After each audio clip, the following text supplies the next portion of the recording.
안녕하세요. 이건석입니다. 오늘 읽을 책은 월든, 저자 헨리 데이비스 소로우입니다. 숲속의 경제학. 내가 이 글을 쓸 무렵 나는 매사추세츠주의 콩코드 마을 근처에 있는 월든 호숫가의 숲속에 집 한 채를 지어 홀로 살고 있었다. 가까운 이웃과도 1마일 떨어진 곳이었으며 나는 순전히 노동으로 생계를 유지하고 있었다. 거기서 2년 2개월 동안 살았다. 그러나 지금은 문명 생활의 일원으로 돌아와 있다. 내가 어떤 생활을 했는지 궁금해하고 무엇을 먹고 외롭거나 무섭지 않았는가 등을 물어왔다. 나는 다른 모든 저자들에게도 남의 생활에 대하여 주워 들은 이야기만 하지 말고 자기 인생에 대한 소박하고 성실한 이야기를 해줄 것을 부탁드리고 싶다. 읽는 독자들에게도 자신에 해당되는 대목만 받아들이면 되리라. 옷을 입을 때 솔기를 터뜨려 가면서까지 억지로 입지 말고 맞는 사람이 입음으로 그 가치가 있는 법이 아니겠는가. 현재 마을에서 처해져 있는 형편이 개선될 가능성이 없는 것인지에 대하여 조금 말하고자 한다. 바라문을 끄는 성녀들이 겪는 고행이나 헤라클레스가 치렀다는 12가지의 고난도 내 이웃 사람들이 겪고 있는 고난에 비하면 하찮은 것이다. 왜냐하면 이들은 끝이 있지만 내 이웃들은 끝이 보이지 않고 대물림되는 것이다. 누가 이들을 흙의 노예로 만들었나?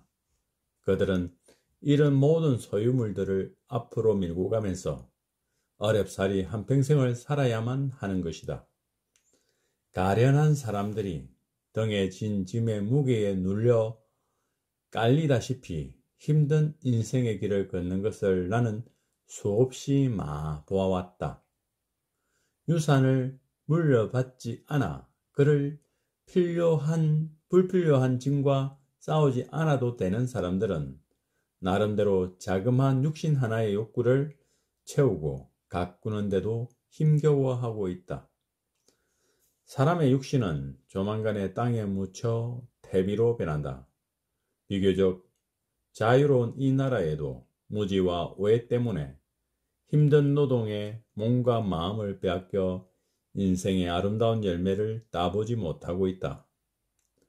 여러분들 가운데 어떤 분들은 가난 때문에 인생살이가 힘들고 누추하고 비루한 생활을 하고 있음이 너무나도 선명하게 보이는 것이다. 여러분은 새로운 사업을 시도하고 빚을 청산하려고 노력하지만 돈은 항상 대부 상한선까지 와 있다.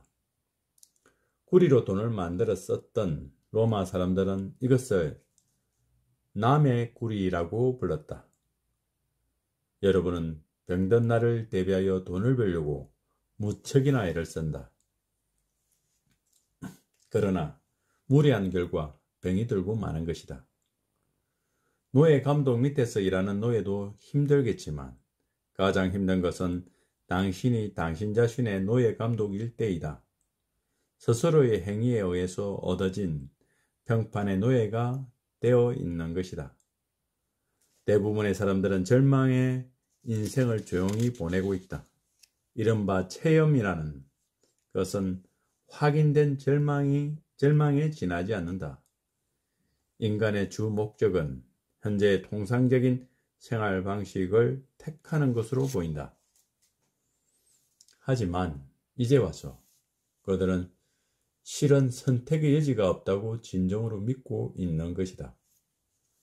건전한 품성을 가진 사람들은 잘못된 고정관념은 지금이라도 버리는 것이 낫다. 어떠한 사고방식이나 행동방식도 그것이 아무리 오래된 것일지라도 증명되지 않고는 믿어서는 안 되겠다. 노인네들이 불가능하다고 한 일도 여러분은 시도해서 이루어내고 있지 않은가?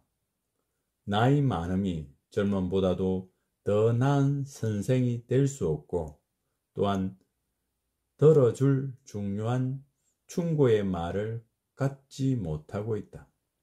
왜냐하면 그들의 경험은 부분적인 것에 지나지 않으며 그들의 인생은 처참한 실패로 끝났기 때문이다. 내 선배들이 그것을 이미 겪었다는 것이 내게는 별 도움이 되지 않고 있다. 인간의 체질이 다르듯이 자연과 인간 생활도 가지각색이다. 남의 인생의 앞길을 누가 어떻게 예언하겠는가? 나는 이웃들이 선이라고 부르는 것의 대부분은 실은 악이라고 나는 진심으로 믿는다. 현명하다고 생각되는 말을 할지라도 나는 그 말을 듣지 않고, 새로운 세대는 마치 난파된 배를 버리듯이 지나간 세대가 벌려놓은 사업을 버리는 법이라오. 우리는 너무나도 철저하게 현재의 생활을 신봉하고 자면서 변화의 가능성을 부인하고 있다. 동물들에게 생활 필수품은 약간의 물과 풀이며 몸 둘 곳 외에는 아무것도 필요치 않다. 우리가 사는 인간 생활의 필수품은 식량, 주거지, 의복, 연료의 항목으로 나눌 수 있다. 동물적 생명이란 표현은 동물적 열이라는 표현과 거의 같은 의미로 지닌다고 하겠다. 우리 몸에 절대 필수적인 것은 따뜻함을 유지하여 몸 안의 생명의 열을 지속시키는 것이다.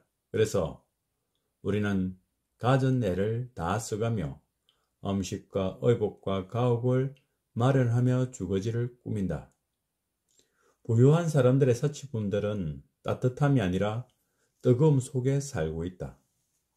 가장 현명한 사람들은 항상 가난한 사람들보다도 더 간소하고 결핍된 생활을 해왔다. 하지만 오늘날 철학 교수는 있지만 철학자는 없다.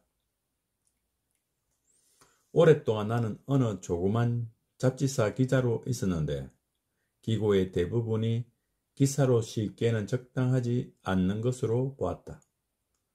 얼마 전에 인디언 행상이 유명한 변호사의 집으로 바구니를 팔려 했으나 실패하자 우리를 굶겨 죽일 작정이요 하고 외쳤다.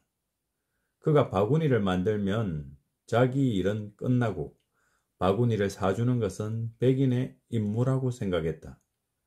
그는 남이 살만한 가치가 있는 바구니인지, 즉 다른 물건을 만들어야 한다는 생각을 하지 못했던 것이다. 하지만 나는 어떻게 하면 그것을 팔지 않아도 될 것인가를 연구했다. 왜 우리는 다른 여러 종류의 삶을 희생하면서까지 한 가지의 삶을 과대평가하는 것일까? 내 스스로 앞을 개척해야 한다는 것을 안 나는 더욱더 숲으로 얼굴을 돌리게 되었다. 나는 흔히 하듯이 자본금이 모이기 전에 곧바로 착수하여 월든 호숫가에 간 목적은 누구의 방해도 받지 않고 내 개인적 용무를 보자는 데 있었다. 사업의 성공을 위해 모든 세부사항을 일일이 감독하는 것이다. 한 사람이 이 일에 능력 한계를 시험하듯 나는 월든 호숫가가 사업하기에 좋은 곳이라고 생각했다. 철도가 있고 얼음 채취 사업이 있기 때문만은 아니다. 이 사업은 오래 있어야 할 자본도 없이 시작했으니 그러한 일이 필요한 기초재원을 마련할 것인지 추측하는 것은 쉬운 일이 아니다. 내가 가끔 친지들에게 누가 무릎 위를 깃거나 두어 번 박음직한 옷을 입을 사람은 없고 차라리 다리가 부러져 거리를 절룩거리며 걷는 것을 택할 것이다. 그는 무엇이 진실로 존경할 만한 것인가 보다는 세상 사람들이 존경하는 것이 무엇인가를 더 염두에 둔다. 사람들은 누구나 가지고 할 그 무엇을 찾는 것이 아니라 해야 할 그 무엇, 혹은 차라리 자기가 되어야 할 그 무엇을 찾고 있는 것이다. 또한 옷은 유행을 타면서 새로운 양식의 의상을 찾는 세상 남녀들의 유치하고도 야만스러운 취미는 많은 사람들의 요구하는 욕심이 끝이 없음을 보여준다. 그러면 이제 주택에 대하여 이야기해보자.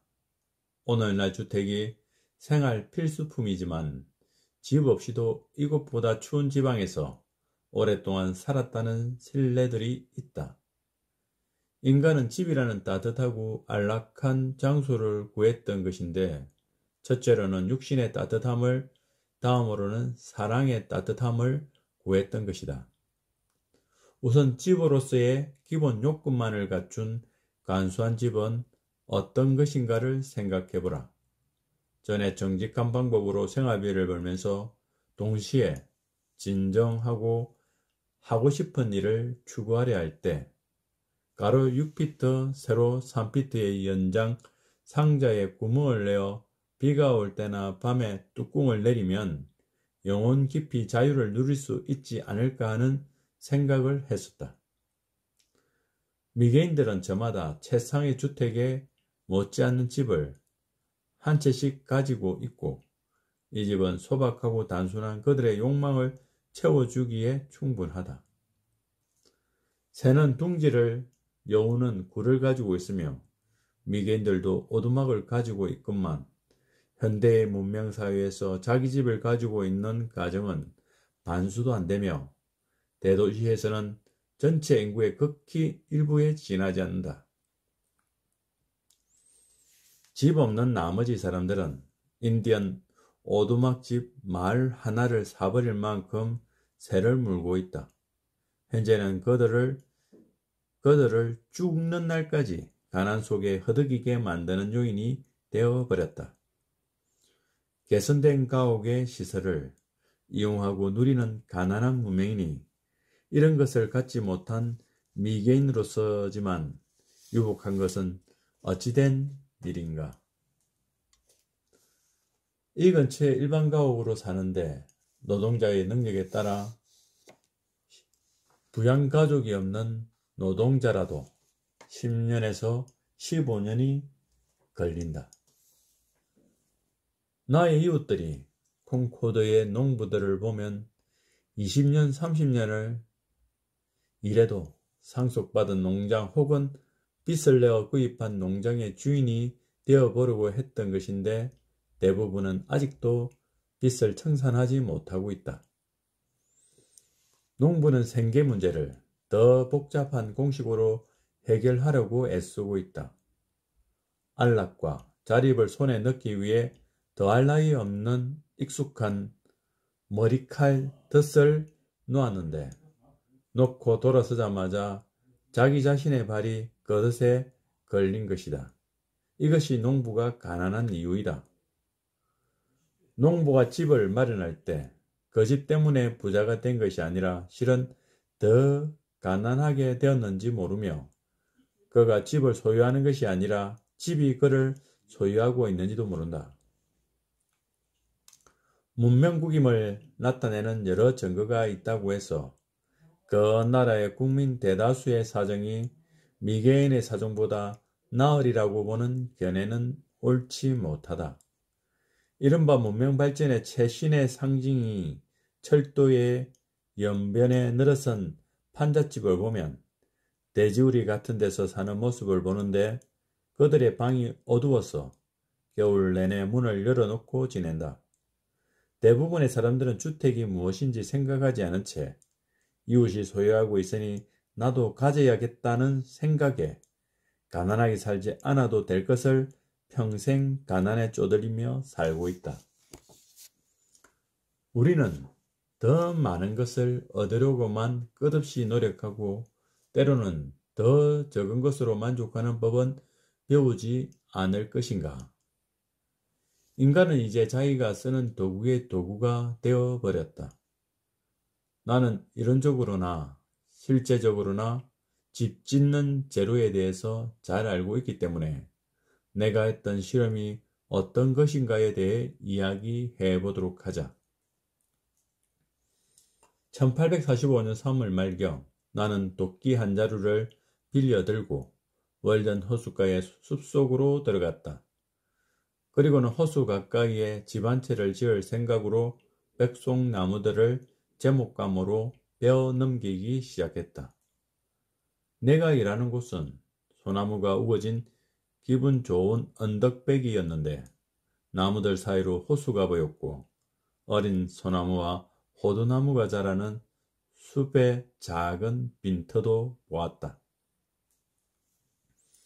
어느 날 도끼자루가 빠졌기에 호두나무의 푸른 가지를 잘라와 돌로 때려 쐐기를 박았다. 그리고 자루가 다시 빠지지 않도록 물에 불리려고 호수의 얼음 구멍에 담갔다. 며칠 동안 나는 작은 도끼 한 자루만 가지고 나무를 자르고 깎고 기둥과 석가래를 다듬었다. 나는 주요 제목들을 사방 6개의 강목으로 다듬었다. 기둥은 대개 양면을 다듬고 석가래와 마루에 깔 널판지들은 한쪽만을 다듬었으며 다른 쪽은 나무 껍질을 그대로 남겨놓았다. 이 무렵에는 다른 연장도 빌려와서 조심스럽게 이어 맞추었다. 나는 하루 종일 일을 하지 않았지만 거의 항상 버터 바른 빵을 점심으로 싸가지고 갔고 빵을 싸가지고 갔던 신문을 읽었다. 집을 다 지을 무렵 소나무와 친구가 되었고 이 나무를 아주 잘 알게 되었기 때문이다. 공을 들여 4월 중순이 되었어야 빼다가 짜여 세울 준비가 되었다. 이에 앞서 판자를 쓸 생각에 칼린스의 판잣집을 사놓았다. 나는 이 판잣집을 헐어 판자의 못을 뽑고 수레로 몇 차례 호숫가로 날랐다. 판자를 햇빛에 말려 휘어진 것을 바로잡기 위해서였다.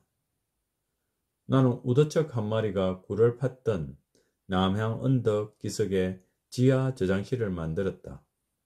사방 6피트 넓이에 7피트의 깊이로 팠는데 그 안에 겨울 감자가 얼 염려가 없었다.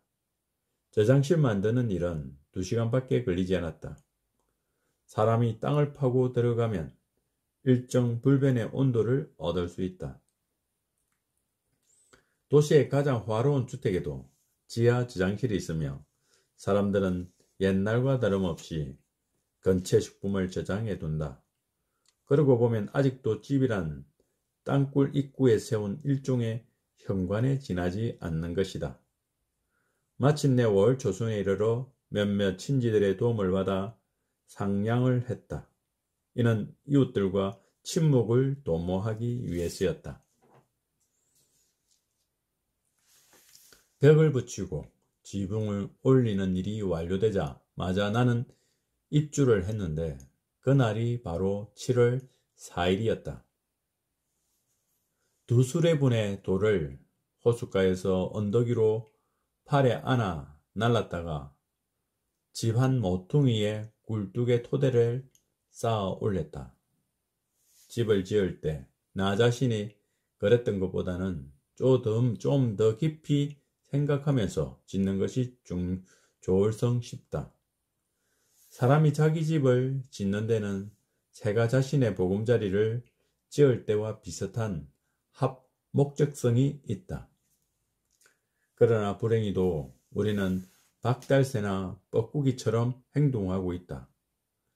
이들 새들은 다른 새들이 지어놓은 둥지에 자기 알을 낳으며 이들의 시끄럽고 비음악적인 울음소리는 나그네들을 조금도 기쁘게 하지 않는다. 우리 집을 짓는 즐거움을 영원히 목수에게 넘겨주고 말 것인가? 현 시점에서 내 눈에 띄는 건축민은 그 모두가 참된 의미에서의 유일한 건축자인 거주자의 필요와 성격에 따라 그리고 겉모습이 아닌 진실성과 기품을 따라 내부에서 외부로 점차 자라나간 것임을 나는 알고 있다. 사탕과자 안에 아몬드나 캐리어의 열매를 넣듯이 본성을 숨기는 건축을 하자는 것이 아니다. 건축적 장식 때문은 대부분은 글자 그대로 공허한 것이었어 9월의 강풍이 불어닥치면 다 날아가 버릴 것이다. 집주인의 넋은 이미 빠져나가 버려 집 짓는 것은 자신의 관을 만드는 일적 무덤의 건축술이 되어버렸다. 겨울이 닥치기 전에 나는 굴뚝을 완성했다. 그리고 사방의 외벽에다 널판지들을 떼어 이었다. 이렇게 해서 빈틈없이 널판지를 대고 석회를 바른 집 한 채를 갖게 되었다. 이라여 자기 집을 원하는 학생이라면 누구든 그가 현재 해마다 내고 있는 집세 정도의 비용을 가지고 평생 동안 살만한 집을 장만할 수 있다는 것을 알았다. 학생들에게 인생을 공부만 하지 말고 처음부터 끝까지 그것을 진지하게 살아보라는 것이다. 젊은이들이 당장의 인생을 실험해 보는 것보다 사는 법을 더 잘 배울 수 있는 방법이 또 있겠는가? 대학을 졸업할 무렵 나는 내가 재학 중에 항해학 과목을 수강한 일이 있다는 것을 듣고는 깜짝 놀랐다. 차라리 배 한 척을 직접 몰고 항구 밖으로 단 한 번만이라도 나갔다면 항해술에 대해 훨씬 많은 것을 배웠으리라. 가난한 학생들까지도 정치 경장만을 공부하고 강의받으며 관련 서적을 읽고 있을 때 자기 아버지는 헤어날 수 없는 빚 구덩이에 몰아넣고 마는 것이다. 전선을 가설하여 연락할 것도 가장 중요한 소식을 가져오는 것이 아니다. 어떤 사람은 내게 이런 말을 한다. 왜 저축을 하지 않죠? 여행을 좋아하는 사람이 말이요. 하지만 누가 여행을 먼저 갈 수 있을까? 바로 나이다. 나는 지금 걸어서 시처버그 지방까지 밤이 되기 전에 도착할 것이다. 하지만 친구는 차비를 벌기 위해 이틀을 일해야 한다. 설사 철도가 온 지구상에 미치지 않는 곳이 없더라도 나는 당신보다 널 항상 앞서 가리라고 생각한다. 물론 오래오래 살아 차비라도 벌어 놓은 사람은 언젠가는 기차를 타게 되겠지만 그때는 활동력과 여행의 욕을 읽고 난 다음일 것이다. 집을 채 다 짓기 전에 나는 모래땅에 강낭콩을 심었고 그 한쪽에는 감자, 옥수수, 완두콩과 무를 심었다. 그의 수확으로 이익을 남겼고 성공적이었다. 농업에 관한 수많은 유명한 책들이 가르쳐주지 않는 사실을 알아냈었다. 사람이 소박한 생활을 하며 자신이 직접 가꾼 농작물만을 먹되 필요한 만큼만 가꾸며 수확한 농작물을 호사스러운 기호식품과 바꾸지 않는다면 충분히 먹고 살 수 있다는 것이다. 그리고 손한 말에 얽매이지 않아도 된다는 것이다. 나는 사람이 가축의 주인이 아니라 가축이 사람의 주인이며 가축이 사람보다 훨씬 자유롭다고 생각한다.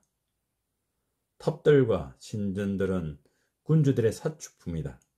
돌들을 다듬어 자신들에 대한 추억을 연구화하려는 광적인 야망에 사로잡혀 있다. 많은 사람들이 동서양의 기념비에 대해서 관심을 가지고 그것들을 누가 세웠는가 알고 싶어 한다. 그러나 내가 알고 싶은 것은 그런 사소한 것을 초월한 사람이 누구였는가 알고 싶다. 지출 총액에서 수입의 총액을 빼면 부족액이 생겼지만 나는 여가와 자립과 건강을 확보하였고 거기에다가 안락한 집을 얻었던 것이다. 내가 2년 동안의 경험에서 배운 것은 첫째로는 이처럼 높은 위도에서도 사람이 자신이 필요한 식량을 얻을 만큼 적은 노력밖에 들지 않는다는 사실이다. 둘째는 사람이 동물처럼 단순한 식사를 하더라도 체력과 건강을 유지할 수 있다는 것이다. 그러나 사람들은 필요한 양식이 아니라 사치성 식품이 없어 흔히 굶주려는 경지에까지 도달했다. 나는 효모를 쓰지 않고 또한 탄산소다나 기타 어떤 산이나 알칼리도 넣지 않고 빵을 만들어 먹었다. 대부분의 농부들은 자신이 가꾼 곡물들을 소나 돼지에게 사료로 먹이고 자신은 상점에 가서 밀가루를 사들이는데 가격만 비쌀 뿐 영양가가 더 있는 것도 아니다. 나는 옥수수와 호미를 키우어 이것들을 맷돌에 갈아서 먹었으며 쌀이나 돼지고기 없이도 지낼 수 있다. 이래하여 나는 먹는 것에 관한 한 일체의 거래와 물물 교환을 피할 수 있게 되었다. 우리가 이사를 가는 목적이 무엇인가? 이런 기구, 이런 껍데기를 버리자는 것이 아닌가? 그렇지 않다면 이러한 덫들을 우리의 허리띠에 매달고 이것들을 질질 끌면서 우리가 숙명적으로 가야 할 거친 황야를 힘들게 가야만 할 것이다. 인간의 자신의 탄력성을 잃었고 자주 궁지에 빠진다. 왜냐하면 필요 없는 여러 가지 물건들로 인해 그것에 묶여 전진하려 하지만 출입문을 빠져나온 자신은 보여도 자신의 짐은 문턱에 걸려 따라오지 못할 때 그가 궁지에 빠졌다고 말한다. 만약 내가 덫 하나를 끌고 다녀야만 한다면 나는 가볍고 다치지 않도록 할 것이며 아니 애당초부터 덫에 손발을 넣는 짓은 피하는 것이 현명한 일이리라. 나는 5년 이상을 이와 같이 오직 육신의 노동만으로 생계를 유지해왔다. 그 결과 1년 중 약 6주일간을 일하고도 필요한 모든 생활 비용을 벌 수 있다는 것을 알았다. 나는 한때 학교 경영에 온갖 노력을 기울인 적이 있었다. 교육자다운 사고와 신념을 가져야 한다는 것은 물론이고 직업에 맞는 복장을 준비하면서 지출이 수입에 미치지 못하여 인간에 대한 사랑의 감정에서가 아니고 단지 먹고 살기 위해서 아이들을 가르쳤으므로 그것부터가 실패라고 하지 않을 수 없었다. 내가 무슨 일을 해서 먹고 살 것인가 생각에 나는 야생 딸기의 일종인 허클베리를 따서 파는 일을 생각해 보았다. 왜냐하면 나의 가장 뛰어난 재주는 욕심을 부리지 않는 것이니까. 사실 장사 속은 모든 것을 망친다는 것을 알게 되었다. 내가 무엇보다도 소중하게 여기는 것은 얼매미 없는 자유이고 경제적으로 풍족하지 않더라도 나는 행복하게 살아나갈 수 있어 사치스러운 것에 내 시간을 허비하고 싶지 않았다. 나는 결코 내 생활 양식을 그대로 따르길 바라지 않는다. 그 까닭은 이 세상에 될 수 있는 한 많은 제각기 다른 인간들이 존재해 주기를 바라기 때문이다. 결코 부모의 길을 가지 않도록 당부하고 싶다. 사람들 사이에 있을 수 있는 유일한 협력은 극히 부분적이고 파상적인 것이다. 진정한 협력이라는 것은 너무나도 적기 때문에 마치 사람들에게는 들리지 않는 화음처럼 없는 것이나 마찬가지다. 가난한 사람들을 도와줄 때 그들이 절실히 원하는 바를 도와주라. 내가 사람들에게서 가장 소중히 여기는 것은 그 사람의 정직성과 자비심은 아니다. 나는 사람의 꽃과 열매를 원한다. 나는 사람들에게 어떤 한기 같은 것이 나에게로 풍겨오기를 바라며 우리의 교제가 잘 익은 과일의 풍미를 띠기를 바라는 것이다. 페르시아 시인 사이다가스 하원에서 삼나무를 빼고는 자유의 나무라 부르지 않는 이유가 무엇입니까? 나무란 제철이 되면 싱싱한 꽃을 피우고 과일을 맺으며 철이 지나면 마르고 시드는도다. 삼나무는 어느 상태에도 속하지 않으니 자유로운 자들, 즉 종교적으로 독립된 자들은 바로 이런 천성을 가지고 있느니라. 그러니 그대들도 덧없는 것들에게 마음을 두지 말지어라. 나는 어디서 무엇을 위하여 살았는가? 내가 실제로 땅을 소유할 뻔한 적이 있다. 주인이 나에게 문서를 넘겨주기 전에 그의 아내의 마음이 바뀌어 땅 주인은 해약금조로 내게 10불을 주겠다고 했다. 그러나 나는 그 사람들어 10불도 농장도 그냥 두라고 했다. 관용을 베풀어 내가 싼 값에 농장을 되팔고 그가 풍족한 사람이 아니므로 10불을 얹어 주었다고 하는 것이 더 나을 것 같다.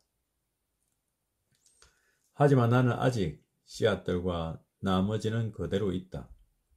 나의 청빈에 아무런 손상을 입힘이 없이 잠시 동안나마 부자가 된 경험을 갖게 되었다. 나는 땅 주인들이 바위를 드러내고 빈 사과나무를 베어버리고 어린 자작나무를 뽑기 전에 그 농장을 사서 자연 그대로 내버려 두어 자연의 산물을 거둬들일 수 있기를 바라지만 실현되지 않았다. 내가 숲속에 기거한 날은 우연히도 1845년 독립기념일 7월 4일이다.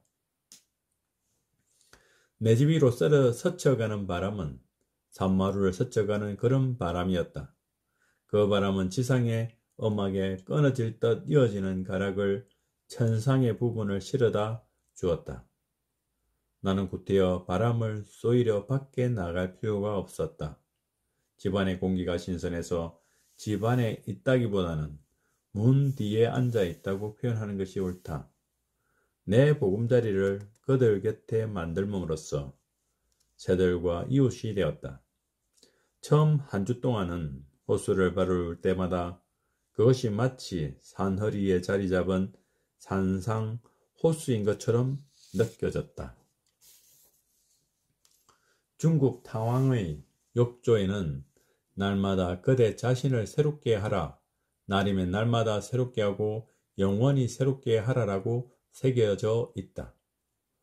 모든 사람은 자기의 생활을 그 사소한 부분에 이르기까지 자신의 가장 숭고하고 소중한 시간에 업무해 볼 가치가 있도록 만들 의무가 있다.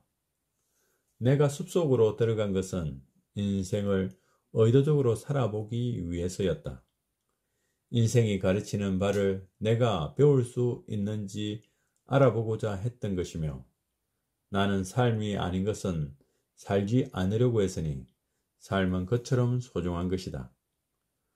국가나 가정이나 자기가 쳐놓은 덫에 자기가 걸리지 않으려면 엄격히 전략하고 스파르타식 이상으로 생활을 간소화하고 목표의식을 향상시키는 데에 있다. 철로 밑에 깔린 저 침목들이 무엇인가를 당신은 생각해 본 일이 있는가? 침목 하나하나가 사람인 것이다. 어떤 사람들이 철로 위를 달리는 즐거움을 맛본다면 다른 사람들은 그 밑에 깔리는 불운을 당하게 되는 것이다. 왜 우리들은 이렇게 쫓기듯이 인생을 낭비하며 살아야만 하는가? 일을 하지만 우리는 이렇다 할 중요한 일 하나 하고 있지 않다. 내가 만약 불이 난 것처럼 교회 종 몇 번 치기라도 하면 콩코드 주변의 모든 남녀들이 모여들 것이다. 그것의 진실을 말하자면 불구경하자는 목적이 더 크다고 할 수가 있다. 독서. 나는 여름 내내 책상 위에 호모의 일라이드를 놓아두었다. 그러나 이따금씩 밖에는 책장을 덜추지 못했다. 독서를 잘하는 것, 즉 참다운 책을 참다운 정신으로 읽는 것은 고귀한 운동이며, 그것은 운동선수들이 치르는 것 같은 훈련을 필요로 하며 거의 평생에 걸친 꾸준한 자세로 독서를 하려는 마음가짐을 요한다. 책은 이 세계의 귀중한 재산이며 모든 세대와 모든 민족들의 고귀한 유산이다. 우리가 가장 또릿또릿하게 깨어있는 시간들을 바치는 독서만이 참다운 독서인 것이다. 얼마나 많은 사람들이 한 권의 책을 읽고 자기 인생의 새로운 기원을 마련했던가. 이제 우리 마을에 성인들을 위한 학교를 세워서 청소년들이 어른이 되려고 하는 시점에서 교육을 중단함이 없도록 할 때가 왔다. 세계의 모든 해인들은 불러들여 우리를 가르치게 할 수 있었으며 또 그렇게 함으로써 지방성을 완전히 탈피할 수 있다. 이것이 바로 우리가 필요한 성인들을 위한 학교인 것이다.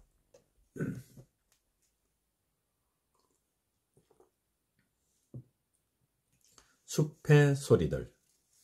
어떤 여름날 아침에는 이제는 습관이 돼 멱을 감는 다음 해가 잘 드는 문지방에 앉아서 공상에 잠기곤 했다. 그 누구도 방해하지 않는 고독과 정적이 사방에 펼쳐 있었다. 나의 이런 생활은 마을 사람들에게 철저하게 게으른 생활도 비쳤으리라. 사람들은 어제와 오늘과 내일을 나타내는 데에 한 가지 말밖에 없다. 그래서 어제를 의미할 때는 자기의 덩디를 가리키고 내일은 자기 앞을 그리고 오늘은 머리 위를 가리켜 뜻의 차이를 나타낸다. 정말 우리가 항상 최근에 배운 최선의 방법으로 우리의 생계를 유지하고 우리의 생활을 조절해 나간다면 우리는 결코 건태로 인해 괴로움을 받지 않을 것이다. 나의 집은 언덕의 중턱에 자리했고 커다란 숲이 바로 거기에 와서 끝나고 집 주위에 리기다 소나무와 호두나무가 무성하게 자라고 있었다. 호숫가지의 거리는 30m쯤 되었으며 집에서 호숫가로 가는 작은 샛길이 있다.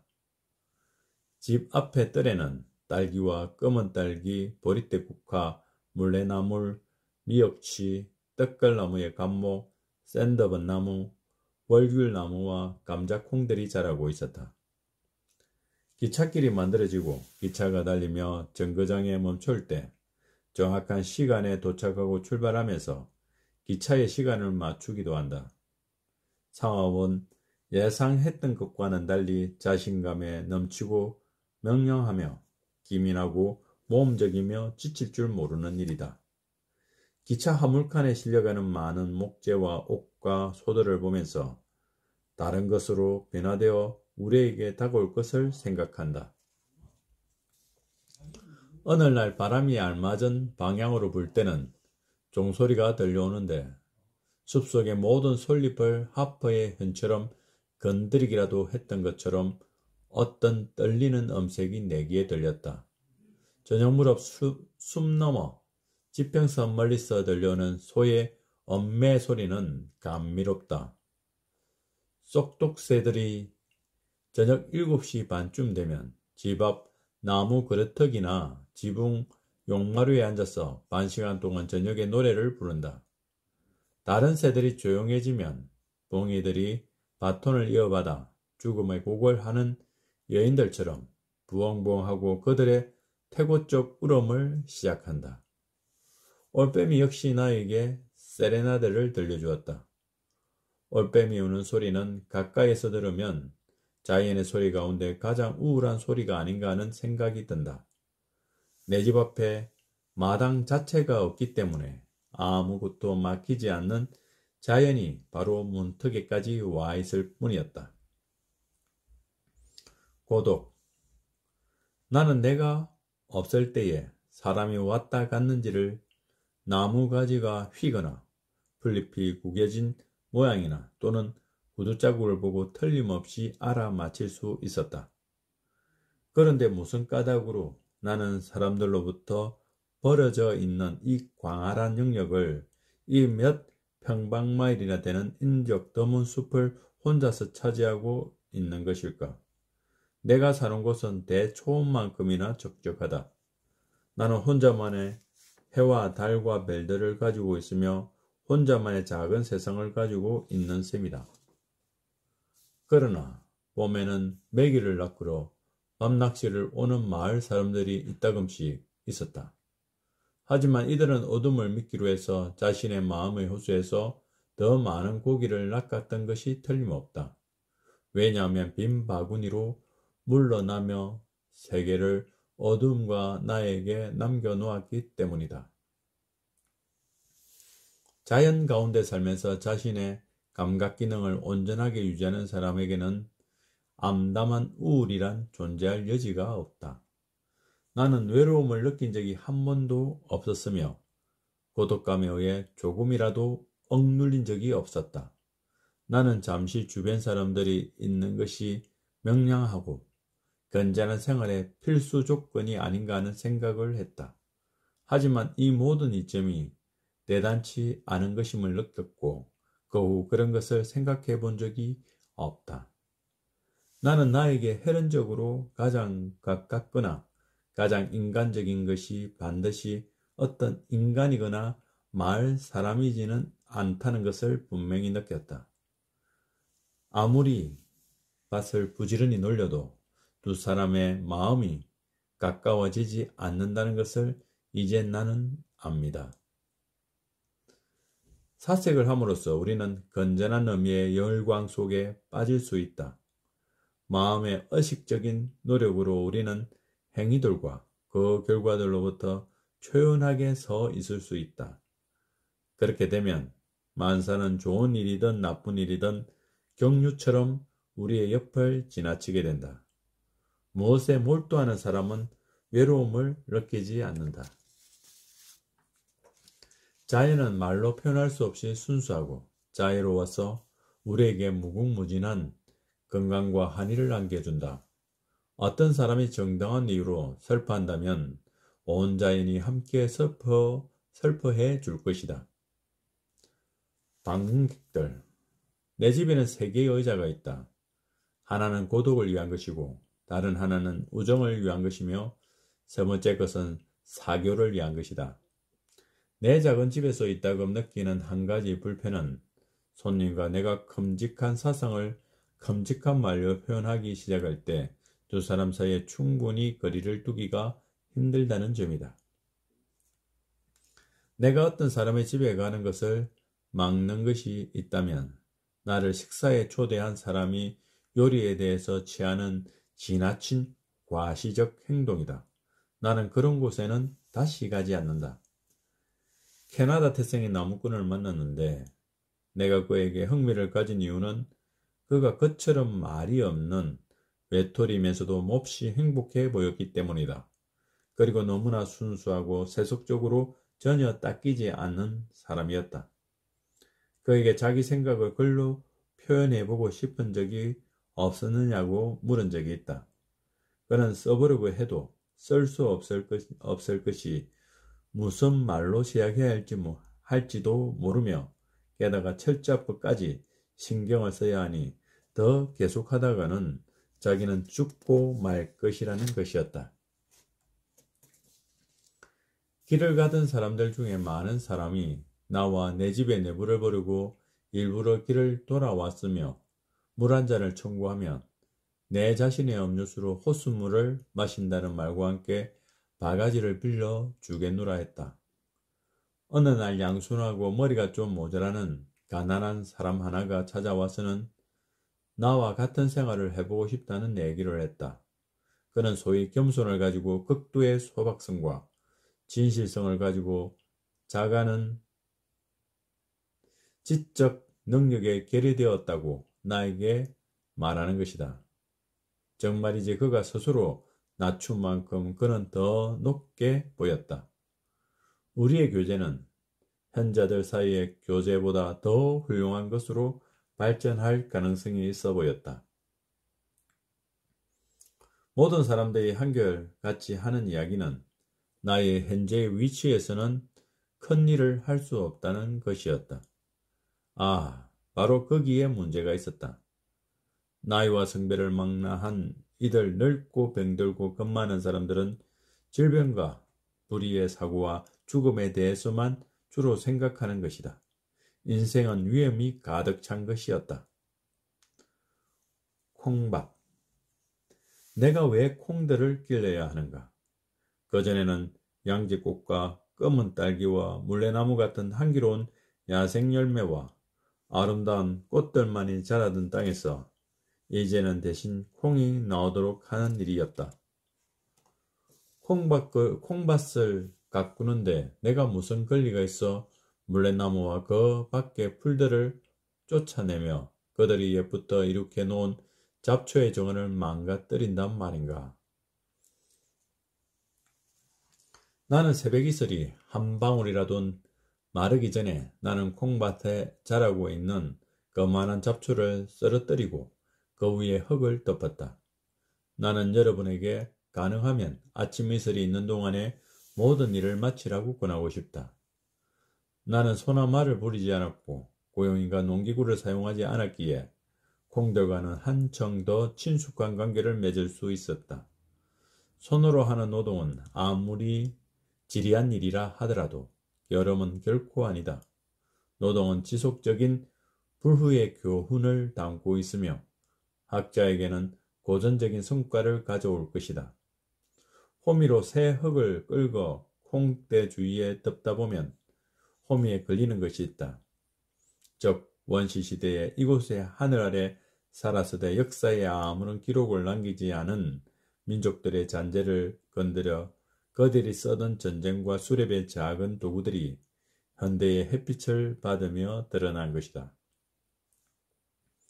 나는 때로는 하루 종일 일했는데 맑게 개인 날 오후에는 매가 눈에 티처럼 보였다. 어떤 때는 솔개가 하늘을 날 때 산비둘기들이 긴급히 전해야 할 통신문이라도 있는 것 같았다. 내가 콩하고 맺은 긴 교제는 좀 특이한 경험이라고 할 수 있었다. 콩이 자라는 동안 나는 아침 5시부터 정오까지 김을 메어주었으며 내가 콩밭을 가꾸면서 여러가지 종류의 잡초들과 맺었던 친숙하면서도 기이한 짝이 없는 관계를 상상해보라. 나는 잡초들의 섬세한 조직을 갱이로 줄줄이 있는 대로 잘라버리고 또 다른 종류의 식물을 세심히 보살펴 주었다. 내년 여름에는 콩과 옥수수를 그처럼 열심히 심지 말고 씨앗만 있으면 성실, 진리, 소박, 믿음, 순수 등의 씨앗을 심어 적은 노력과 걸음을 주더라도 그것들이 이 땅에서 자라나 나의 양식이 될 수 있을 것인지를 지켜보자. 여름이 지나고 그 다음 여름이 또 지나고 내가 심은 씨앗들이 내가 저 아름다운 덕들의 씨앗이라고 믿었던 그 씨앗들이 벌레를 먹었는지 또는 생명력을 잃었는지 싹이 터지는 못했다는 것이다. 인간이나 자연 가운데서 어떤 너그러움을 깨닫고 순수하고 영웅적인 기쁨을 함께 나누는 것은 반드시 우리에게 이익이 된다. 우리가 우리의 괴로움을 모르는 경우에도 우리의 굳은 관절을 풀어주고 우리로 하여금 유연성과 탄력성을 지니게 한다. 지금 우리는 대형 농장과 대량 수확만을 목표로 삼고 생각 없이 농사를 짓고 있다. 농부로 하여금 자기 직업의 신성함을 표현하고 또 그 직업의 거룩한 기원을 회상하도록 하는 축제나 행사나 의식이 전혀 없다. 농부의 관심은 오직 눈앞의 이익과 때려먹는 잔치에만 있다. 탐욕과 이기심 때문에 또 천한 섭성 때문에 자연의 경과는 불구가 되고 농사일은 품위를 잃었으며 농부는 비천한 삶을 영위하고 있다. 우리가 흔히 잊기 쉬운 것은 태양은 인간의 경작지와 대초원과 산림지대를 차별 없이 똑같이 내려다보고 있다는 것이다. 태양의 눈에 이 지구는 두루두루 잘 가꾸어진 하나의 정원인 것이다. 참다운 농부는 걱정에서 벗어나 자기 밭의 생산물에 대한 독점권을 포기하고 자신의 최초의 소출뿐만 아니라 최종의 소출도 제물로 바칠 마음의 자세를 가져야 할 것이다. 마을, 밭에서 김을 매거나 글을 읽고 쓰는 것으로 오전을 보낸 나는 다시 호수물 속에 몸을 담그기가 일쑤였다. 날마다 또는 하루 걸러쯤 나는 세상 이야기를 들으러 마을로 산책을 나갔다. 이 세상 이야기들을 동종요법에서처럼 적은 양을 취하면 살랑거리는 잎사귀 소리나 개구리 울음소리처럼 상쾌하기 거지없었다. 마을은 하나의 커다란 뉴스 열람실 같았다. 그들은 마취액을 흡입하듯이 뉴스를 흡입하고 있었다. 그래서 의식에는 아무런 영향 없이 고통에 대한 마비와 무감각만을 가져오도록 했는데, 그렇지 않으면 뉴스고 무엇이든 듣는다는 자체가 너무나도 괴로운 것이기 때문이었다. 밤늦게까지 마을에 머물다가 호밀이나 옥수수 가루 한 부대를 어깨에 메고 숲속에 있는 나의 아득한 항구를 향해 떠나올 때 상쾌했다. 보통 밤에도 숲속은 사람들이 생각하는 것보다 더 어둡다. 몹시도 어두워서 나무들을 손으로 더듬어가며 지나기도 했다. 속담에도 있듯이 어둠을 칼로 자를 수 있을 만큼 깜깜한 밤에는 마을 행길에서도 길을 잃는 경우가 자주 있다는 이야기를 들었다. 사소한 걸음을 옮길 때도 무의식적으로 생각하면서 걷는데 완전히 길을 잃어버리기 전에 우리는 대자연의 거대함과 기이함을 깨닫지 못한다. 잠에서 깨어나듯 몽상에서 깨어나듯 사람은 그때마다 나침반의 위치를 다시 눈여겨보아야 할 것이다. 다시 말하면 세상을 잃어버리고 나서야 비로소 우리는 자기 자신을 발견하기 시작하며 우리의 위치와 우리의 관계의 무한한 범위를 깨닫기 시작한다. 첫 번째 여름이 끝나가던 어느 날 오후 나는 구두방에서 구두를 찾으려고 마을에 갔다가 체포되어 투옥을 당했다. 그 이유는 남녀노소 할 것 없이 가축처럼 매매하는 국가의 건의에 인정할 수 없었고 세금도 낼 수 없었기 때문이다. 나는 그 다음날 석방이 되고 수선한 구두를 찾아 숲으로 돌아왔다. 나는 국가를 대표하는 사람들 말고는 그 누구한테도 괴롭힘을 받은 적이 없다.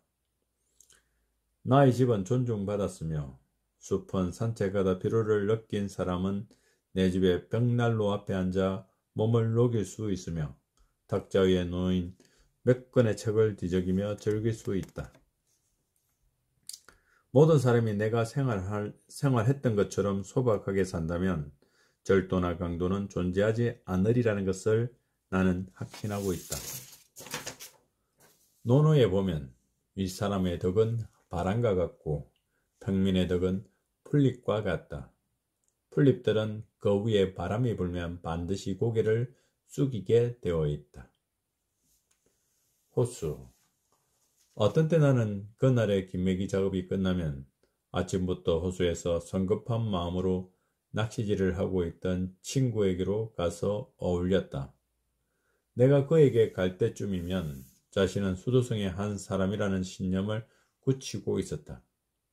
나는 점심거리라도 낚을 겸 심야에 몇 시간을 달빛 아래서 배낚시를 하는데 보내곤 했다. 이따금 낚시줄을 타고 오는 어떤 가벼운 떨림을 느낄 때가 있다. 그것은 낚시줄 끝을 배회하는 어떤 생명체가 있다는 것을 시사했으며 그 생명체는 어렴풋하게 불확실하며 허둥대는 아직 결심을 망설이고 있는 것을 암시했다.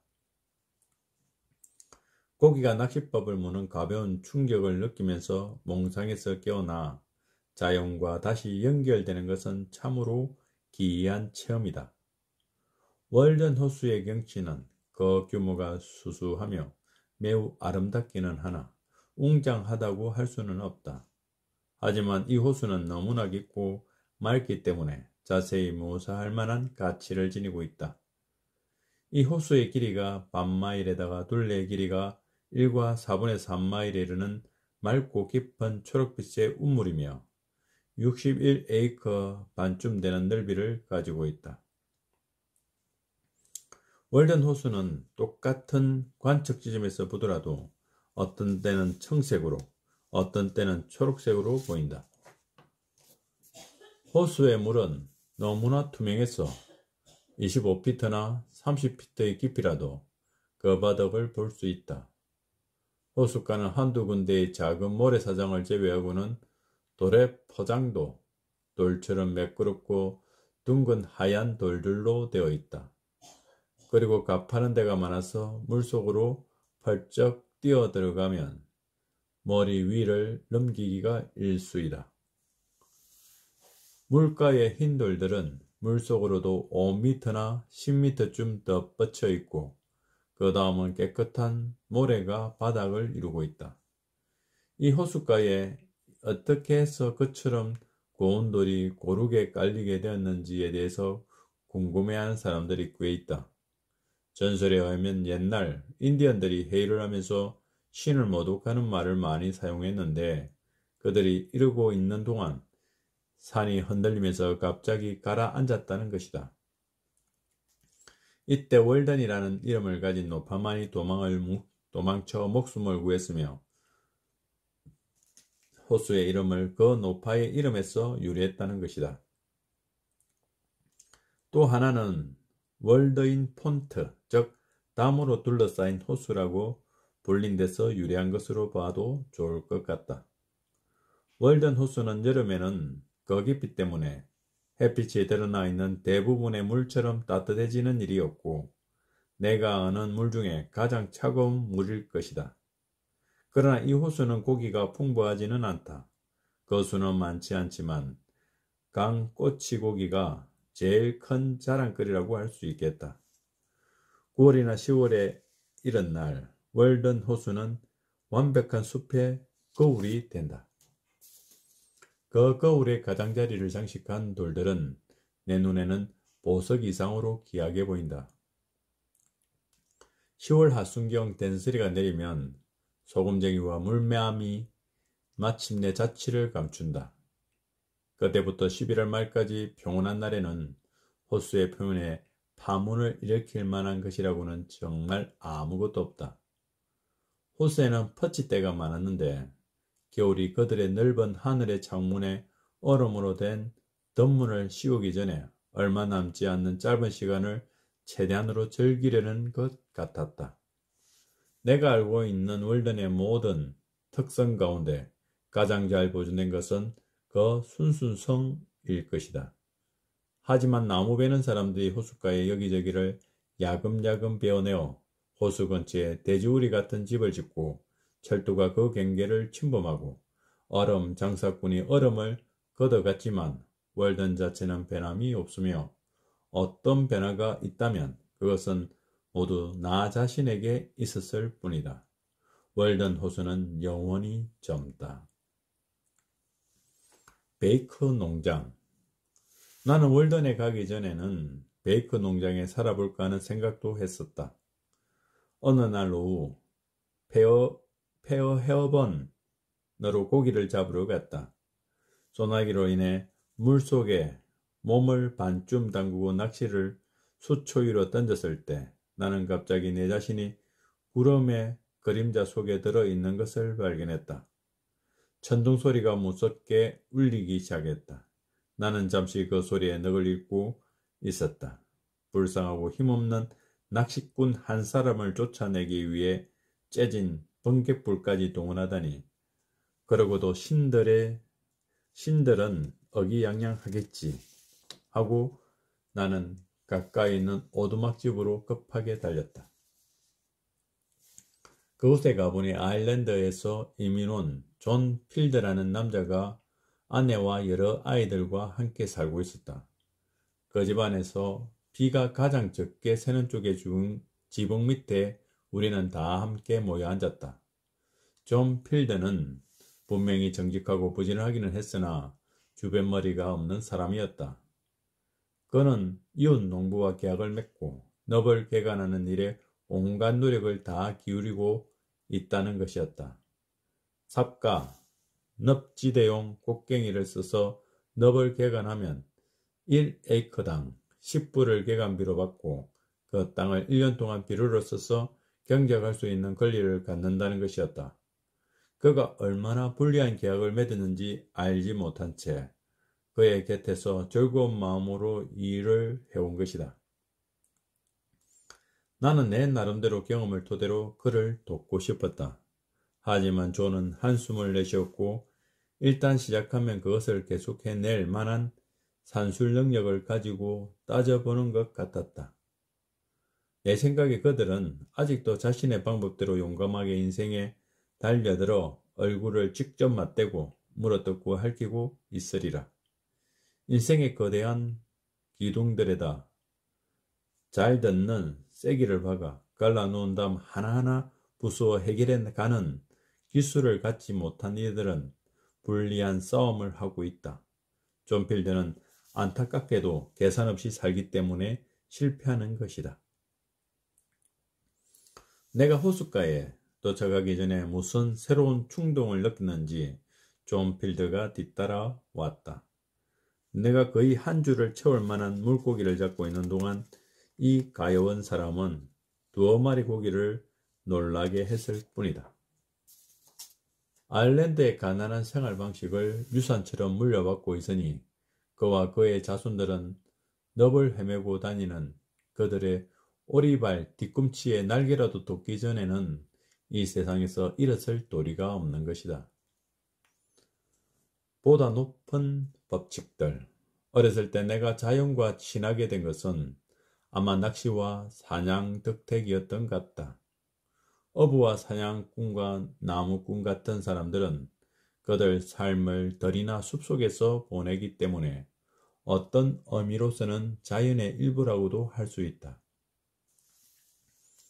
새사냥에 대해서는 오래전부터 다른 견해를 갖고 있어 숲속에 들어오기 전에 엽총을 팔아버렸다. 이제 조류학을 연구하는데 총을 쓰는 것보다 더 나은 방법이 있음을 인정하지 않을 수 없다. 이 방법은 새들의 습성을 면밀히 관찰해야 하므로 엽총을 포기했다. 요즘 들어 나는 낚시를 하고 나면 차라리 하지 말았더라면 하는 생각을 반드시 한다. 낚시에 대해 꺼리끼는 점은 물고기를 먹는 것에도 다른 육류를 먹는 것처럼 근본적으로 깨끗이 못한 요소가 있다는 것이다. 그리고 요리를 해 먹은 다음에도 왠지 배가 채워진 것 같지 않았다. 약간의 빵과 감자 몇 개 먹더라도 배가 부르며 수구와 들어오면 훨씬 적었을 것이다. 곤충학자 커버와 스펜서는 곤충학 입문에서 완전한 상태에 있는 어떤 곤충들은 소화기관이 있음에도 불구하고 그 기관을 쓰지 않는다 고 말한다. 일반적으로 이 상태에 놓인 거의 모든 곤충들은 유충 상태에 있을 때보다 훨씬 적은 음식을 먹는다. 대식가는 유충 상태에 있는 인간이다. 인간에게 보다 깨끗하고 건전한 식사만을 하도록 가르쳐주는 사람이 있다면 그는 인류의 은인으로 대접받을 것이다. 나의 식사 취향과 관계없이 인류가 점점 발전함에 따라 육식의 습관을 결국엔 버리게 될 것이 인류의 운명이다. 나는 언제나 취하는 일이 없이 지내고 싶다. 취기에는 그 정도가 한이 없다. 내가 거친 노동을 오랫동안 지속하는 데에 대해 반대하는 가장 큰 이유는 그런 노동을 하고 나서는 거칠게 먹고 마셔대야 했기 때문이다. 우리는 우리 몸 안에 동물이 들어있는 것을 의식한다. 그 동물은 우리의 보다 높은 본성이 잠자고 있는 정도에 따라 깨어있다. 그것은 파충류적이고 관능적이며 아마도 완전히 축출해낼 수 없는 것일지도 모른다. 우리는 그것으로부터 물러설 수 있으나 그것의 본성을 바꿀 수는 없는 것 같다. 그래서 우리는 건강하되 순수하지 못할 수가 있는 것이다. 만약 우리가 순수함을 얻을 때 어떤 종류의 삶을 살게 될지 그 누가 알 것인가? 생식력은 우리가 회의에 있을 때 우리를 방탕케 하고 불순하게 만들지만 우리가 절제할 때는 우리에게 기력을 주고 영감을 준다. 정결은 인간의 꽃이다. 자기 내부에서 동물적인 요소가 날마다 조금씩 죽어가고 신적인 면이 확립되어 가는 것을 확신하는 사람은 행복한 사람이다. 정결하게 되고 싶으면 여러분은 절제를 해야 한다. 각계의 인간은 육체라고 불리는 신전의 건축가이다. 우리는 모두 조각가인 동시에 화가이며 어떤 사람의 내부의 고귀성은 즉각적으로 그의 겉모습을 정교하게 만들기 시작하며 비열함이란 관능은 그를 진성처럼 추하게 보이도록 한다. 이웃 동물들. 내가 집을 지을 때 그 중 한 마리가 집터 밑에 보금자리를 갖고 있었다. 점심때가 되면 내 발밑에 떨어진 빵 부스러기를 주워 먹었다. 그 생쥐는 사람이라고는 한 번도 본 적이 없는 것 같았다. 머지않아 딱지 한 마리가 흙간에 집을 지었고 개똥지박이는 내 집의 벽에 기대듯이 자라고 있던 소나무의 보금자리를 마련했다. 숲속의 어떤 아득한 곳에 자리를 잡고 어느 정도 오래 앉아 있다 보면 거기에 온갖 동물들이 차례차례 찾아와 자신들의 모습을 보여준다. 나는 결코 평화롭지 못한 사건을 목격한 적도 있다. 어느 날 장작을 쌓아놓은 더미에 한 마리는 붉은 개미였고 또 한 마리는 그보다 훨씬 큰 검은 개미였다. 두 개미는 달라붙은 채로 끊임없이 힘겨루기를 하면서 싸우고 뒹구는 것이었다. 주위를 자세히 보니 나무더미 전체가 그런 개미들의 전사들로 덮여 있는 것이 아닌가. 붉은색의 공화주의자들과 검은색의 제국주의자들이 벌이는 대규모의 전쟁이었다. 언젠가 나는 돌 많은 월든 호숫가로 고양이 한 마리가 거닐고 있는 것을 보고 놀란 적이 있다. 고양이는 인가에서 그처럼 멀리 떨어진 곳을 돌아다니는 일이 거의 없기 때문이다. 가을이 되자 여느 해나 마찬가지로 월든 호수에서 털갈이도 하고 헤엄도 칠 겸해서 대강오리가 찾아왔다. 대강오리가 왔다는 소문이 퍼지면 마을 사냥꾼들은 일제히 비상상태에 들어간다. 그러나 자비로운 10월이 오면 대강오리의 모습은 보이지 않고 소리도 들리지 않는다. 대강오리는 오리가 보통 내는 울음소리는 그 특유의 악마 같은 웃음소리였지만 그래도 다소는 물새다운 데가 있었다. 가을에 나는 물오리들이 영특하게도 사냥꾼들을 멀리 피하여 호수 가운데서 지그재그로 헤엄치며 노는 모습을 몇 시간이고 지켜보았다.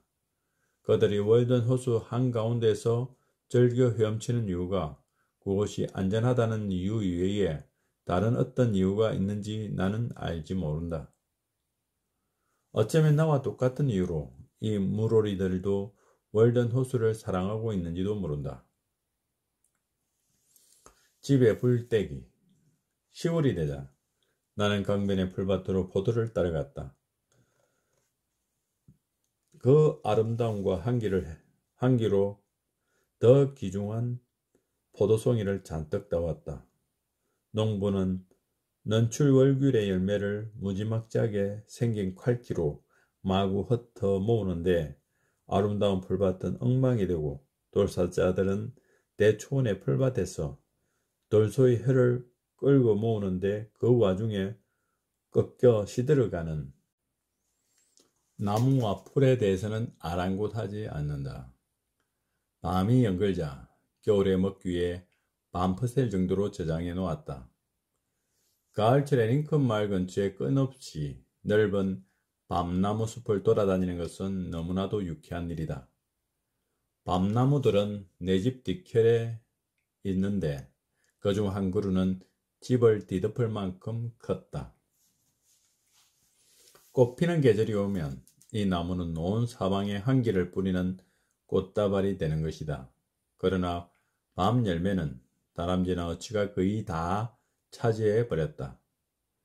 감자콩은 원주민의 감자라고 할 수 있는 일종의 전설적인 열매인데 사람들이 땅을 개간하면서 감자콩은 거의 멸종 상태에 이르렀다. 10월이 되자 수많은 말벌들이 겨울을 날 장소를 찾은 양 내 집으로 몰려왔다.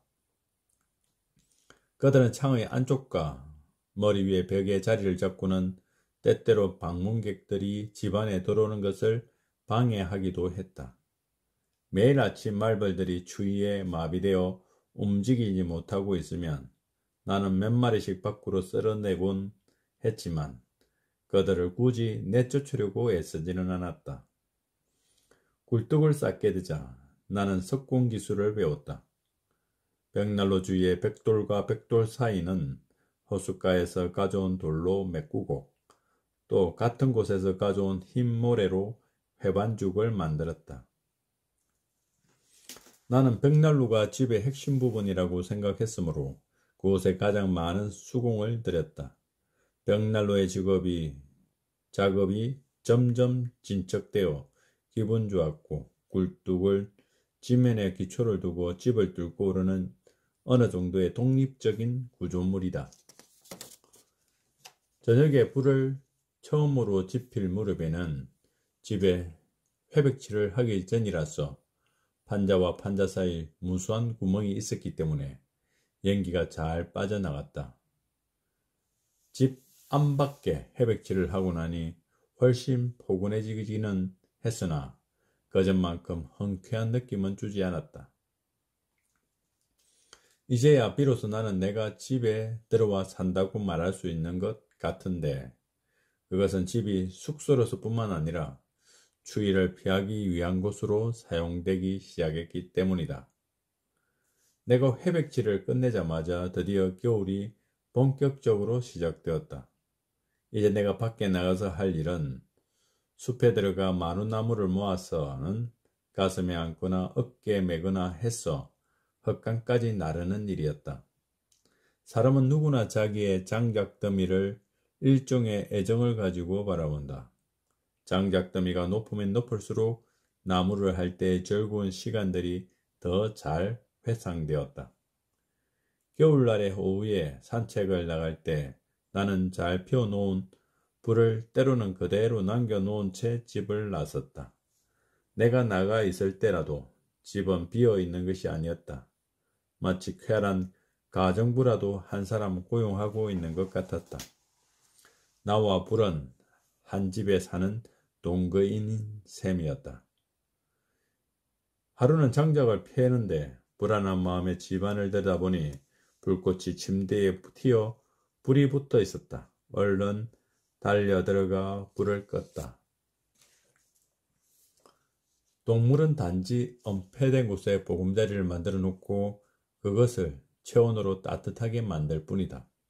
그러나 인간은 불을 발견하였기에 넓은 방에 자기 보금자리를 만들고 한겨울에도 일종의 여름과 같은 상태를 유지한다. 다음해 겨울에는 나무를 전력하기 위하여 조그만 스토브를 사용했다. 스토브는 자리를 차지하고 집안의 냄새를 피우는 데다 불을 볼 수가 없으므로 나는 마치 친한 친구를 잃어버린 것 같은 기분이 들었다. 불을 피우면 그 속에는 항상 어떤 얼굴이 보인다. 노동자는 저녁에 그 불을 바라보다 보면 낮 동안에 쌓인 찌꺼기와 먼지를 자기의 생각으로부터 씻어낸다.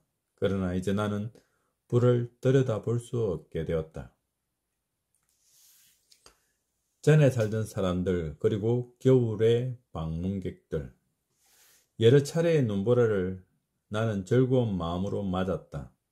밖에는 눈이 미친 듯이 날리고 벽난로 앞에 앉은 나에게는 마냥 즐거운 겨울밤이다. 사람 만나기가 힘들어진 나는 이제 예전에 이 숲에서 살던 사람들을 머릿속에 떠올려 그들을 교제 대상으로 삼게 되었다. 내 집 근처를 지나는 길을 갈 때 길 양옆의 숲은 지금보다 더 울창했다고 한다. 이 길은 사람들이 이웃 마을에 가거나 벌목꾼들이 수레를 몰고 다니는 데는 보잘것없는 길이지만 그 당시에는 여러 가지 다양한 점이 있어 심심치가 않았으며 그들의 추억에도 오래 남아 있는 것이다. 내 콩밭의 동쪽편 길 너머에는 카토 잉그램이라는 사람이 살았었다. 그는 콩고도 마을의 유지였던 던킨 잉그램 씨의 노예였는데 주인은 그를 위해 월든 숲속에 집 한 채를 지어주고 거기서 살도록 했다. 호두나무 숲 가운데 있던 그의 작은 밭을 기억하고 있는 사람이 아직도 몇 사람은 있다. 카토는 호두나무를 생계수단으로 삼을 생각이었으나 그 호두나무 숲은 다른 투기꾼 손으로 넘어가 버렸다. 하지만 이 사람 역시 지금은 한 조각 작은 땅을 차지하고 잠들어 있다. 카토의 집에서 조금 더 마을에 가까운 쪽에 질파라는 흑인 여자의 작은 집이 서 있었다. 그러나 1812년에 영국과 전쟁 때 가석방된 영국인 전쟁 포로들이 그녀의 집에 불을 질러 고양이와 닭과 개들을 모두 태워 죽이고 말았다. 이제 그녀의 집터에는 벽돌만 몇 개 남아있다. 그런데 콩코드 마을은 그 터전을 굳건히 지키고 있는데 만약 그 이상의 무엇으로 자라날 소지를 가지고 있던 이 작은 마을은 어찌하여 종말을 맞고 말았을까? 월든 호수의 차가운 물에 이점을 활용하지 못하고 기껏 자신들의 술잔을 희석시키는 데나 이용했던 것이다. 땅이 척박하여 최소한 저지대에서와 같은 타락이 이곳에서는 발을 붙이지 못했을 것이다. 안타까운 것이 예전에 이곳에 살던 사람들을 회상하는 일이 이 아름다운 경치에 아무런 보탬이 되지 못한다는 것이다. 아마 자연은 나를 최초의 입주자로 해서 새로운 마을을 건설하려고 시도하는 것이 아닌지 모르겠다. 한겨울에는 찾아오는 사람이 거의 없었다. 눈이 온 날 때로는 외출을 나갔다가 저녁 때 집에 돌아오느라면 내 집 문 앞에서부터 나무꾼의 깊은 발자국을 만난 적이 있다. 집 안에 들어가 보면 나무를 깎아 만든 부스러기와 담배 냄새로 가득 찬 것을 발견한다. 어느 일요일 오후에 마침 집에 누라니 학자기질이 있는 한 농부가 눈을 밟으며 찾아왔다. 그는 멀리서 숲을 지나 사교적 잡담을 하기 위해 내 집을 찾았다. 가장 험한 눈보라를 무릅쓰고 가장 멀리서 내 집을 찾아온 사람은 한 시인이다. 그의 행동은 순수한 사랑의 동기가 있기 때문에 그를 막을 수 있는 것은 아무것도 없다. 내가 호숫가에서 보낸 마지막 겨울에 또 한 사람의 반가운 방문객이 브론슨 올코트이다. 그는 마을을 지나 눈과 비와 어둠을 무릅쓰고 내 집으로 걸어와 긴 겨울 저녁을 여러 번 나와 함께 보내곤 했다. 나는 그가 이 세상에 사는 사람들 중 가장 굳은 신념을 갖고 있는 사람이 아닌가 생각한다. 그는 인간의 진실한 친구이며 인간 발전의 거의 유일한 친구이기도 하다. 그리고 그는 내가 아는 사람 중 가장 온전한 정신을 가지고 있으며 가장 변덕이 적은 사람일 것이다. 언제나 오늘이나 그는 한결같으며 내일도 그러할 것이다. 오래 기억할 만한 충실한 내용의 대화를 나눈 또 한 사람, 랄프 월도 에머슨이다. 내가 주로 마을에 있는 그의 집을 찾아갔지만 그도 간혹 내 집을 찾아왔다. 겨울 동물들. 호수들이 완전히 얼어붙자 호숫가의 여러 지점에 이르는 새로운 지름길이 생겼다.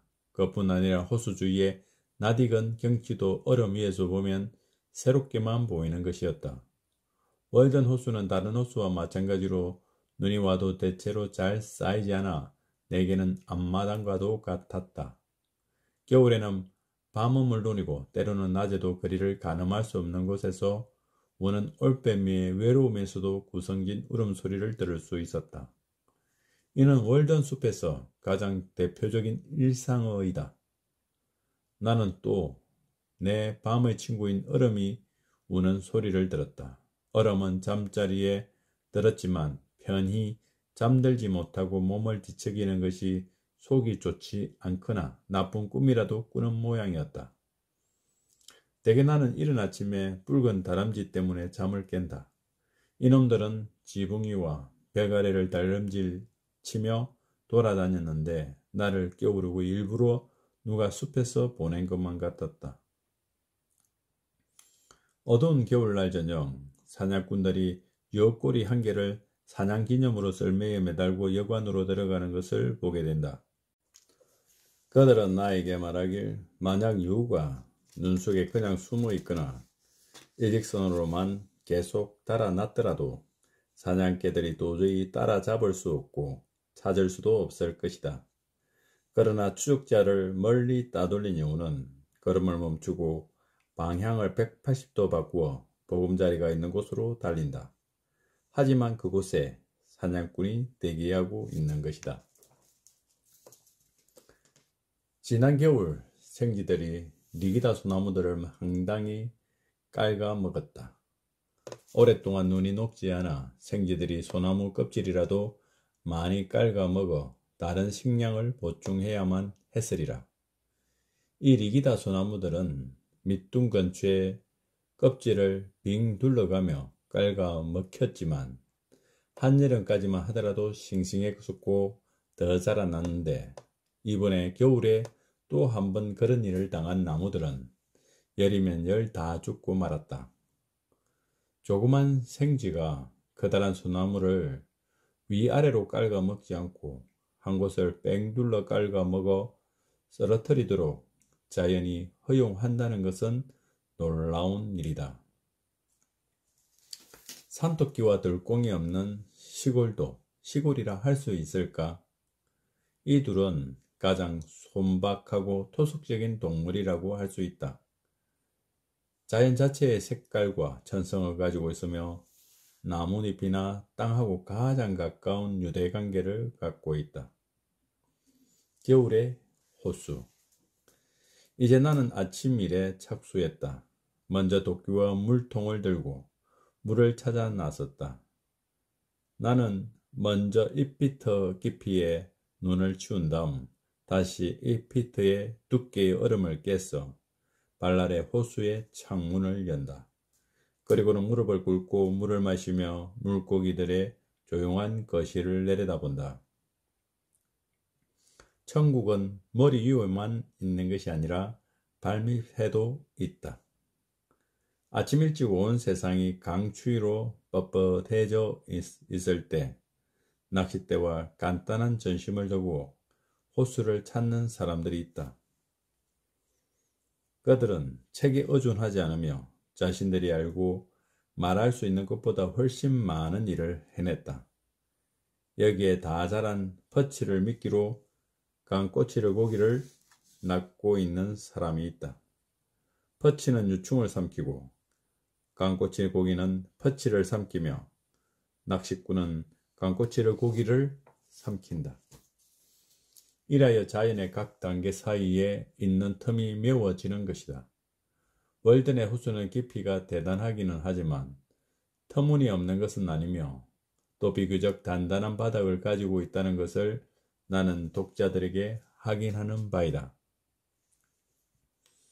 가장 깊은 곳을 가리키는 숫자가 분명히 지도의 한가운데에 있는 것을 보고는 지도에 자를 가로와 세로로 놓아 보았는데 가장 긴 가로선과 가장 긴 세로선이 가장 깊은 지점에서 정확하게 서로 교차하는 것이었다.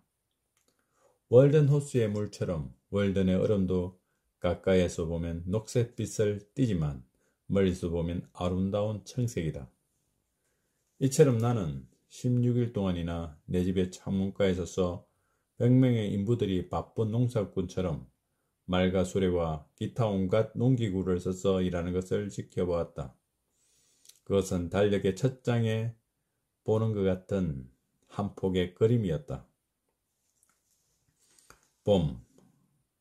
월든 호수는 대개 플린트 호수나 페어 헤번 호수보다 일주일이나 열흘쯤 늦게 4월 초 하루경에 녹기 시작한다. 1847년 3월 6월인 월든호수의 한가운데 온도계는 화씨 32도, 물가 근처는 33도였다. 같은 날 플린트 호수의 한가운데는 32.5도였으며 물가에는 36도였다. 온도차가 3.5도 차이는 호수가 비교적 얕다는 사실이며 훨씬 빨리 해빙되는 이유를 제시해준다. 나는 플린트 호수에서 하루를 보내기 위해 갔는데 내가 도끼머리로 얼음을 치자 얼음은 마치 찡이라도 친 것처럼 혹은 팽팽한 북을 친 것처럼 사방 몇십 리터에 울려 나를 깜짝 놀라게 했다. 그리고 태양광선의 영향으로 호수는 울리는 소리를 내기 시작했다. 호수는 마치 잠을 깬 사람처럼 기지개를 켜고 하품을 하면서 점점 더 시끄러운 소리를 냈으며 이런 상태가 서너 시간이나 계속되었다. 숲에 들어와 사는 생활의 한 가지 큰 매력은 봄이 오는 것을 지켜볼 수 있는 여유와 기회를 갖게 된 점이었다. 3월 13일 이미 유리울새와 노래참새와의 티티새의 울음소리를 들었음에도 불구하고 호수의 얼음은 그대로였다. 그러나 따뜻한 비가 내린 다음 안개라도 낀다면 얼음은 다음 날 저녁까지는 귀신이 흘러가기라도 한 듯이 종적을 감출 것이다. 인간이라는 것이 얼었다가 녹고 있는 진흙 덩어리가 아니라면 무엇이겠는가?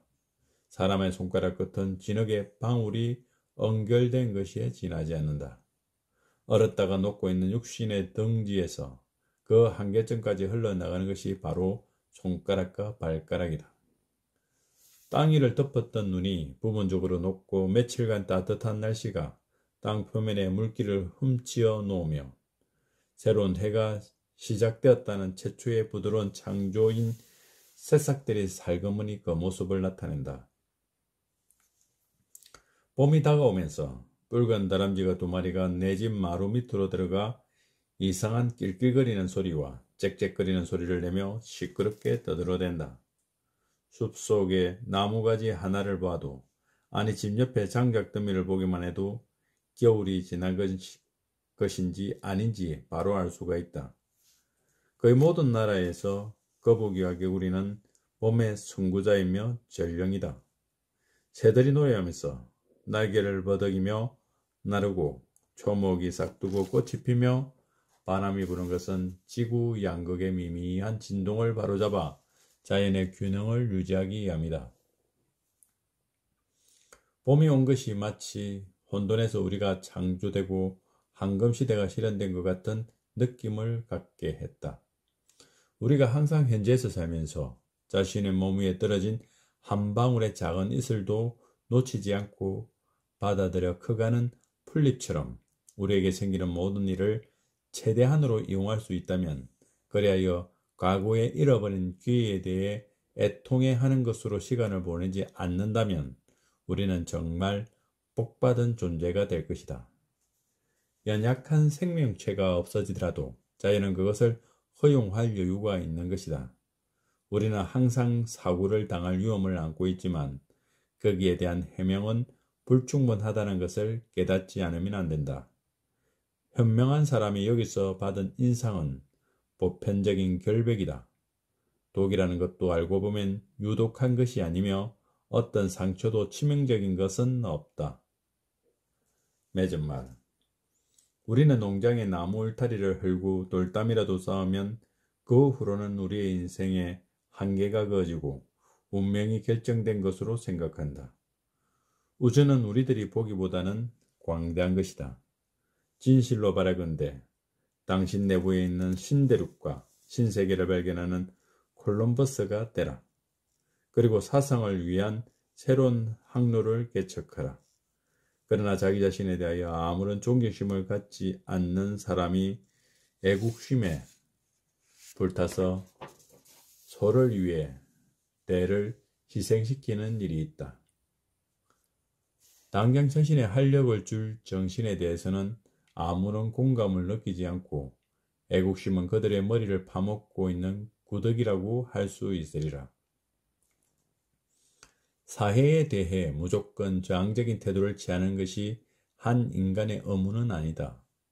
자신의 내부의 법칙을 따르는 과정에서 자신이 취하게 되는 태도를 그것이 어떠한 것이건 간에 견지하는 것이 그의 의무이다. 나는 숲을 들어갈 때나 마찬가지로 어떤 중요한 이유 때문에 숲을 떠났다.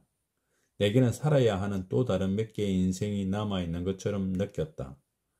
우리가 자신도 느끼지 못하는 사이에 얼마나 쉽게 어떤 특정한 길을 밟게 되고 스스로를 위하여 다져진 길을 만들게 되는지는 놀라운 일이다.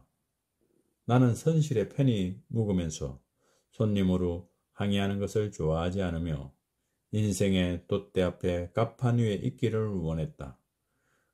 그곳에서는 산과 산 사이의 달빛을 좀 더 잘 볼 수 있었다. 나는 이제 배 밑에서 내려갈 생각은 없다. 나는 경험에 의하여 적어도 다음과 같은 것을 배웠다. 즉 사람이 자기의 꿈의 방향으로 자신 있게 나아가면 자기가 그리던 바의 생활을 하려고 노력한다면 그는 보통 때는 생각지도 못한 성공을 맞게 되리라는 것을 말이다.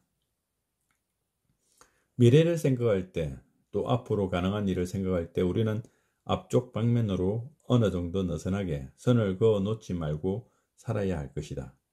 사람들이 좋아하는 순수성이란 지구를 둘러싸고 있는 안개 같은 것이지 그 안개 위에 있는 창공의 전기 같은 것은 아니다. 당신의 인생이 아무리 비천하더라도 그것을 똑바로 맞이해서 살아나가라. 그것을 패한다든가 욕하지 말라. 그것은 당신 자신만큼 나쁘지는 않다. 험을 잡는 사람은 천국에서도 험을 잡을 것이다. 당신의 인생이 빈곤하더라도 그것을 사랑하라. 인생을 차분하게 바라보는 사람은 비천하게 살더라도 마치 궁전에 사는 것처럼 만족한 마음과 유쾌한 생각을 가질 수 있을 것이다. 사르비아 같은 약초를 가꾸듯 가난을 가꾸어라. 옷이든 친구이든 새로운 것을 얻으려고 너무 애쓰지 마라. 헌옷을 뒤집어서 다시 짓고 옛 친구에게로 돌아가라. 사물은 변하지 않는다. 변하는 것은 우리들이다. 내가 지금 서 있는 숲에는 땅 위에 깔린 솔잎들 사이에 벌레 한 마리가 끼어가면서 나의 시야에서 숨으려고 하고 있다. 나는 왜 이 벌레가 그처럼 좁은 소견을 품고서 어쩌면 자기의 은인이 될 수도 있고 벌레의 족속에게 좋은 소식을 가져다 줄지도 모르는 나로부터 자신의 머리를 감추려 드는가 하고 나는 스스로에게 물어본다. 우리의 눈을 감기는 빛은 우리에게 어두움에 불과하다. 우리가 깨어 기다리는 날만이 똥이 트는 것이다. 똥이 틀 날은 또 있다. 태양은 단지 아침에 뜨는 별에 지나지 않는다. 감사합니다.